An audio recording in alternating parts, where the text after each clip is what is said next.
Coming up on Network Africa, South Africa wraps up preparations for Wednesday, May the 29th national and provincial elections.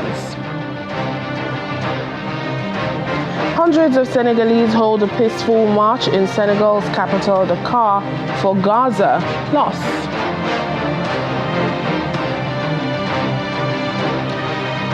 Thousands of students displaced as floods submerged schools in Somalia.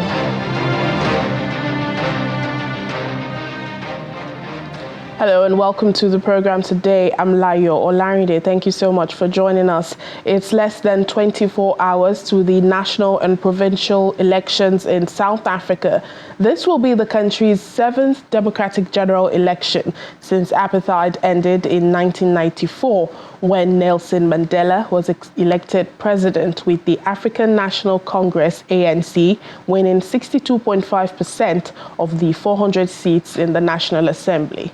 However, after 30 years of dominance, the African National Congress faces its toughest election yet, needing 50% of the National Assembly to maintain its parliamentary majority.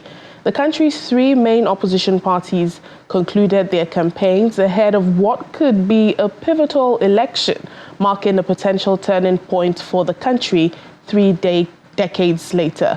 Our South African correspondent, Innocent Samosa, reports. Thousands of economic freedom fighters, EFF supporters, gathered at a stadium in Limpopo Province, South Africa, for the party's final election rally. This is a confirmation that the organization of my ancestors exists in every corner of South Africa. Elsewhere, thousands were bussed in to attend the last leg of the Umkhonto weSizwe Party's final rally in Enhlanzeni, Mpumalanga Province. Makukhulunywa nge-unemployment kukhulunywa ngendlela emnyama. Akekho omunye kukhulunywa ngayo. Democratic Alliance DA leader John Steenhuisen used his final mass address before the polls to highlight the failures of the African National Congress to persuade voters to choose his party.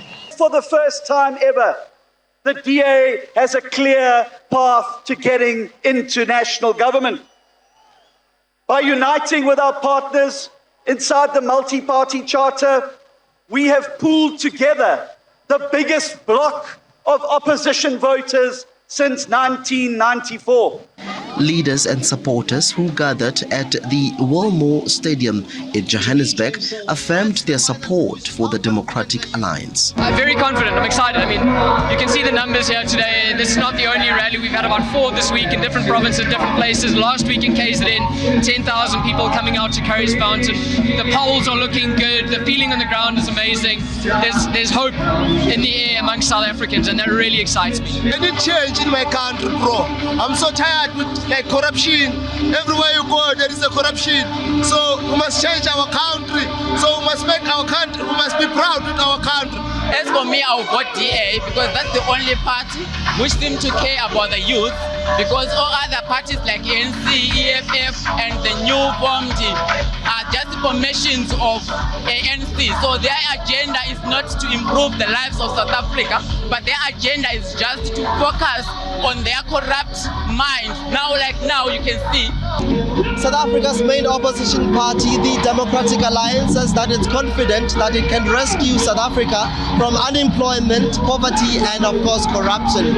They are saying that the African National Congress in these upcoming elections, they will lose their outright majority. But we do know that it all depends on the voters. But we're also told that 48 hours before elections, political parties are not allowed to essentially campaign. From Johannesburg, South Africa, Innocent Samosa, Channels Television News. And South Africans who received special permission to vote early continue to cast their ballots today ahead of main elections on Wednesday. The special voting process is for registered voters who are unable to travel to a voting station because of physical challenges such as disability, or pregnancy, or advanced age. The Independent Electoral Commission says they also visited the elderly at their homes to assist them with exercising their right to vote. Registered voters living abroad already cast their vote on May 17th and 18th. And on the D-Day, 29th of May, a total of 23,292 polling stations will be open, and Election Day has been declared a public holiday to facilitate voting.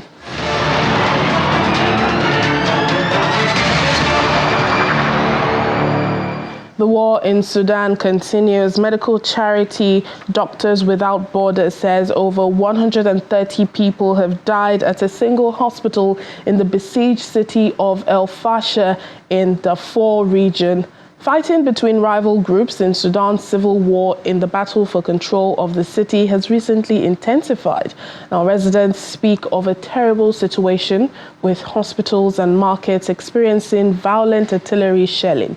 El Fasher is the last major urban center in Darfur that remains in the hands of the Sudanese army. Now, the army has been fighting the paramilitary Rapid Support Forces, RSF, for more than a year in a civil war that has killed thousands and forced millions of people from their homes.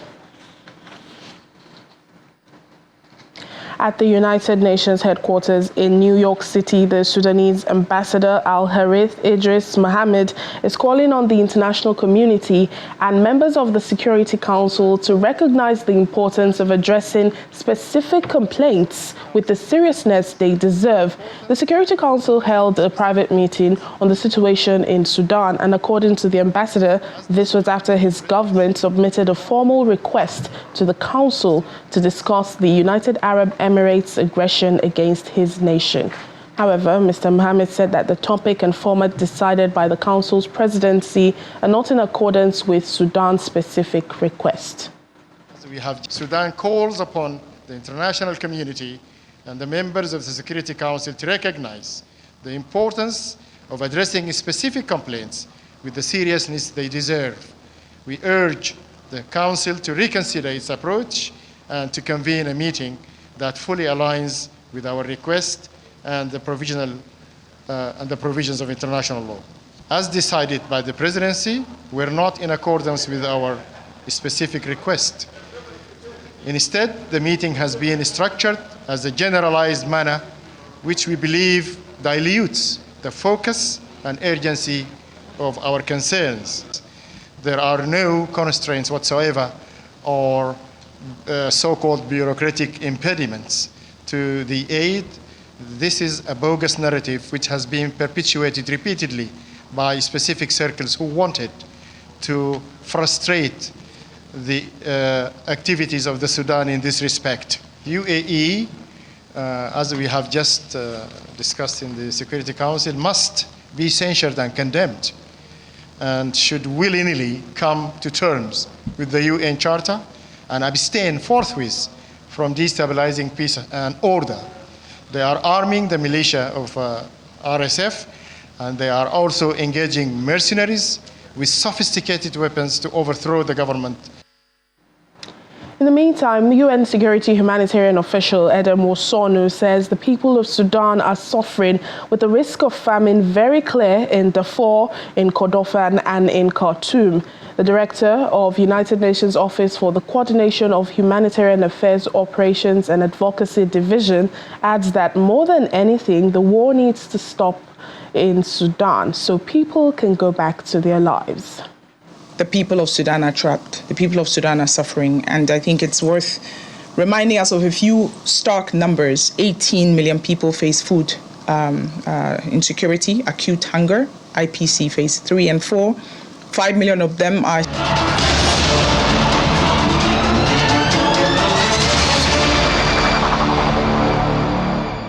An Egyptian appeals court has upheld a one-year prison sentence against the prominent political activist who attempted to challenge President Abdel Fattah el-Sisi's last year election. Defense lawyer Khalid Ali says former presidential hopeful Ahmed al-Tantawi was detained by security forces at the Cairo court after the ruling. Mr. al-Tantawi was convicted and sentenced in February along with 22 of his aides, including his campaign manager, for distributing unauthorized endorsement forms for his candidacy. The court also banned Mr. Al-Tantawi from participating in national elections for the next 5 years. At the time, he was released on bail on appeal. Now, his lawyer says the court has upheld the sentences handed down to all the defendants. Now, hundreds of Senegalese have gathered in support of Palestine in Dakar for an event called the Peaceful March, which was organized by the African Conflict Mediation, Management and Resolution. The Palestine supporters marched across the capital city carrying flags and placards out chanting "Liberate Palestine." In recent months, Senegal's support for Palestine has intensified with the arrival of new leaders in the country, with President Bassirou Diomaye Faye and his Prime Minister Ousmane Sonko taking a stand against the war in Palestine. Fighting continues for the 8th month in Gaza after Hamas launched an unprecedented attack on southern Israel in October. Israel declared war on the group and a complete siege of Gaza with a large-scale campaign of airstrikes.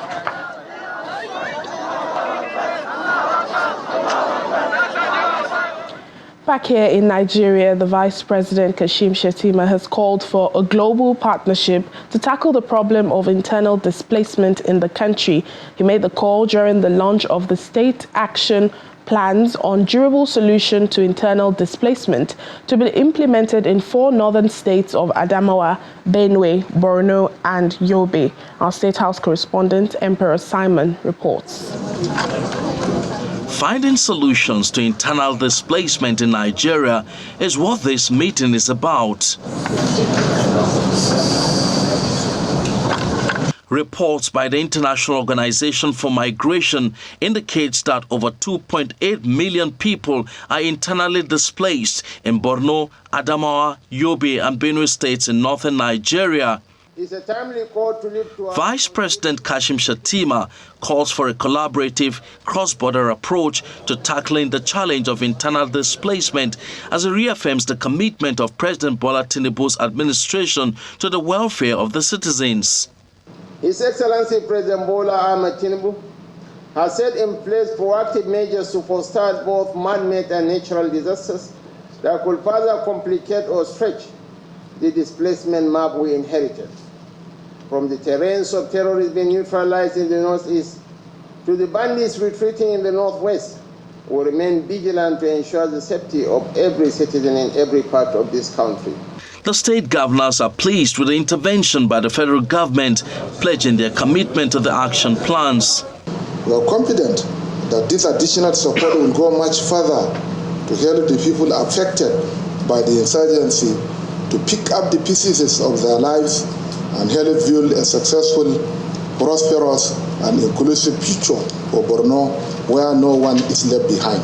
We are concerned about reconnecting the displaced persons with their economic lifestyles that they had seemingly lost as a result of the conflicts. The United Nations Assistant Secretary General and Special Advisor on Durable Solutions and the British High Commissioner to Nigeria commend the efforts of the current administration. Nigeria is the first of all of our 15 pilot countries to formally launch government plans placing over 4 million displaced persons and recent returnees onto pathways to solutions. We stand in support of the Renewed Hope agenda.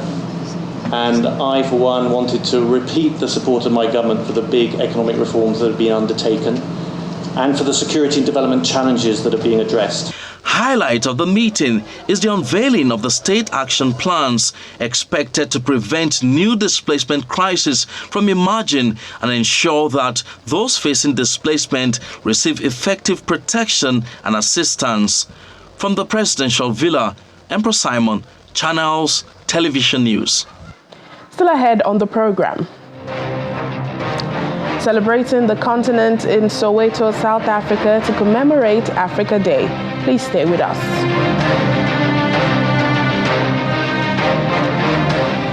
Welcome back to the program. We continue with our leading story for today, the elections in South Africa. It's less than 24 hours before polls open. The main opposition parties and even the ruling party have concluded their campaigns, even as we await May 29th. Joining us now is our correspondent, Kayla Megwa, for more. Hello, Kayla.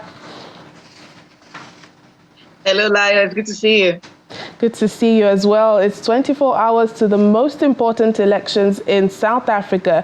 We know special elections have already taken place. That was Monday and Tuesday, and we had the diaspora voting last week. Do we understand the collation process for all the votes and their impact on results at the end of the day? Yes, indeed. We actually needed to get that clarification from the electoral body. What happens? Do they announce the results of the special votes immediately? Well, the answer they gave us is no. Immediately after the general elections, those votes will be added to the votes that are cast tomorrow.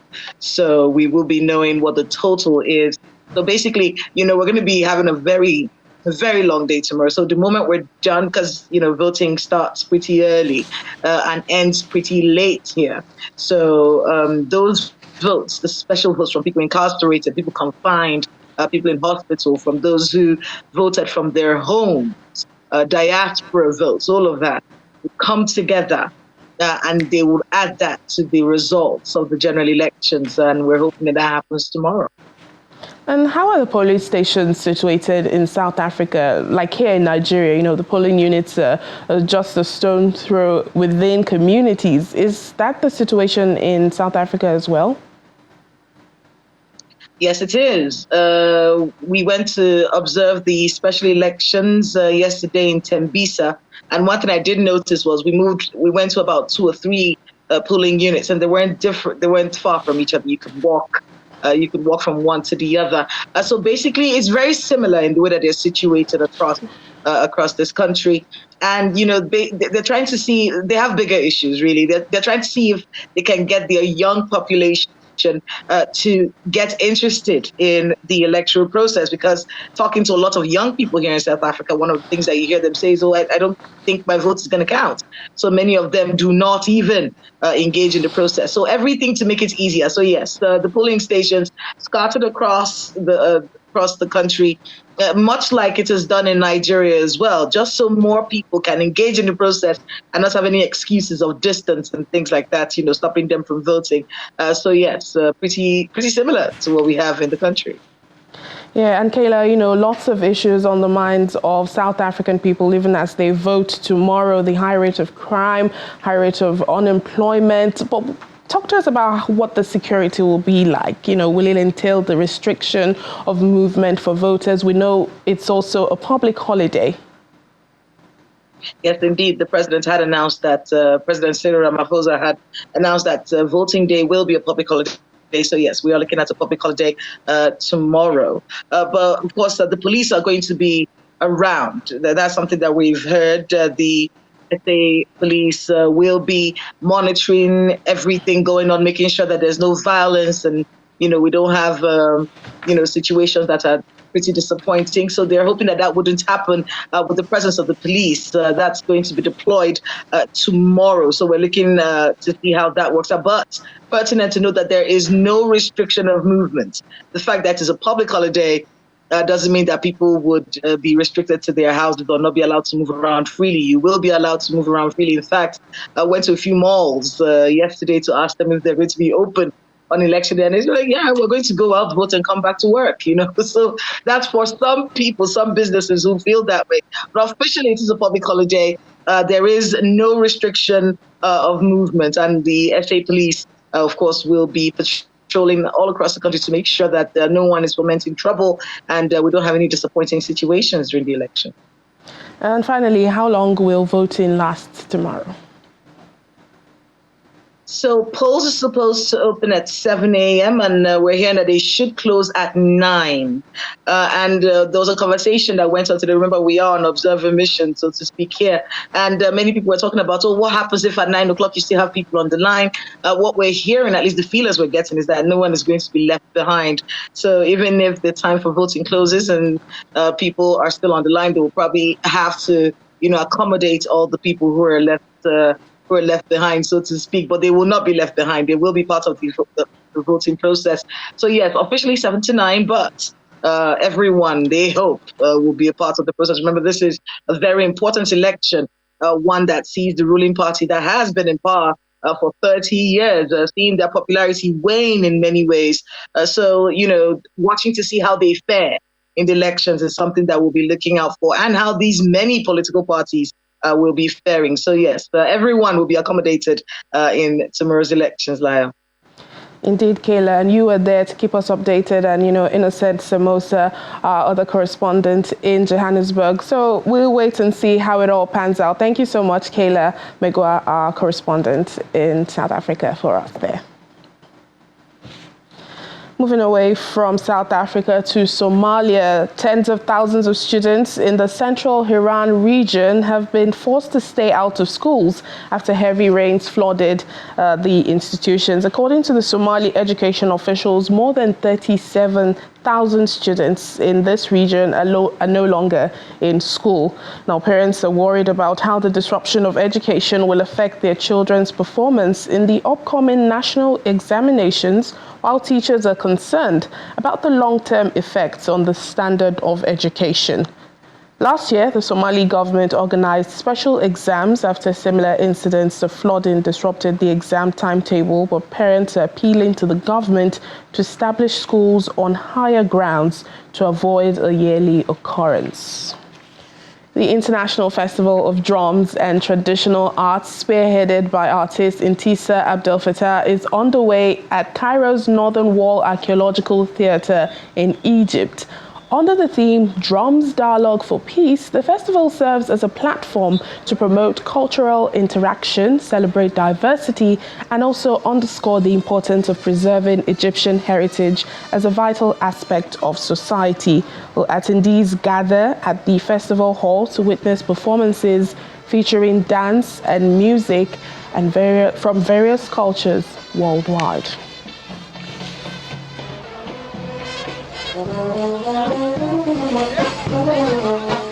And finally, on the program, leaders, dignitaries and citizens gathered in Soweto, South Africa to commemorate Africa Day under the theme 30 Years of Democracy, Partnership and Growth, Building a Better Africa and a Better World. Our South Africa correspondent, Innocent Samosa, has more. United in diversity and celebrating Africa Day in style, the festivities in Soweto are a colorful display of Africa's rich cultural heritage with music, dance and traditional attire highlighting the diversity and unity of African nations. Speaking at the event, South Africa's Minister of Justice, Ronald Lamola, has emphasized the importance of unity and cooperation in addressing the continent's challenges and building a brighter future. It is a very important day that we are celebrating after the initiation of the Africa Free Trade Agreement, which will now integrate all of us in our economic activities and also ensure beneficiation of our minerals in the African continent, which will benefit the people of the African continent. We are also glad that the last organ of the AU has also signed the protocol or passed the protocol on the empowerment of youth and women. As we commemorate this day, some are calling for unity amongst African nations. We need to be one. That's one thing that we need to do. We need to combine. We need to be one. Yeah, stick to our culture. So, yeah. South Africa, many companies come here and they are going to our country in Kenya, in Tanzania, Burundi, to show that we have a unit, you know. So that is expanded in Africa. Indeed, it was a day of celebration and reflection. Happy Africa Day. Happy African Day. Happy African Day. We are here enjoying, guys. I just want to say Happy Africa Day to you all.